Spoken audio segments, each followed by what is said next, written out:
94lik 3 0 1991. Alo, assalomu alaykum. Va alaykum assalom. Aka, yangi do'kon ochyaptim. Mahsulotlaringizni internetda ko'rdim. Sotishga olsam, dastavka qilib berasizmi? Bo'ldi aka, qanaqa mahsulotlar kerak edi? Hozir ro'yxatda SMS qilib jo'natib yuboraman. Bitta tanish yuk mashinadan chiqarib olsangiz, pulini o'shanga berib yuboraman. Bo'laveradimi? Ha aka, bo'laveradi. Chopirib borgandan keyin pulini berib yuborasiz. Siz SMS qilavering, ro'yxatdami? Hammasini tayyorlab, mashinadan chiqarib yuboraman. Ha, bo'ldi-da. Shofer telefon qilsa, adres tushuntirib yuboraman. Xo'p aka.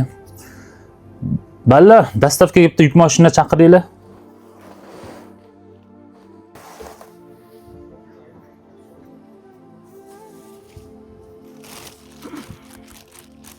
Tracker Onyx Gentle Cobalt. Abbosxon aka, kalpelarni ham yuklaylikmi? Ha, yuklaveringlar.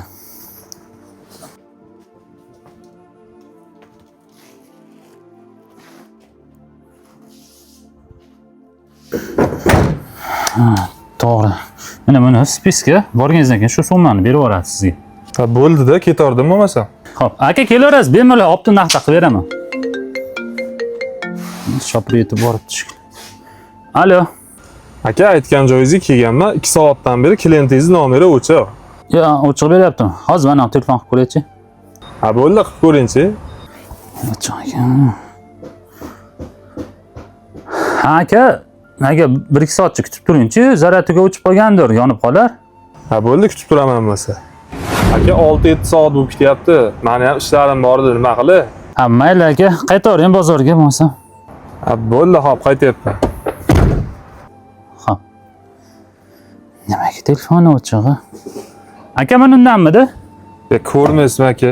Kechadan bas telefoni o'chiq klientingizni. Ko'rmaysizmi, hech buna bo'lmagandi. Yurkar o'zi beribdi buni. Yurkar. Ha, bo'ldi. Sizga ham jabr bo'ldi-da. Ha, mayli, Alloh aytgan bilan. Tushaveramiz. Xo'p, o'sha tovarlarni nima qildinglar keyin? Sheriklar bilan bo'lishib, bozorga olib chiqib sotib yuborganmiz. Lekin sheriging boshqacha gap gapirdi. Nima deydi?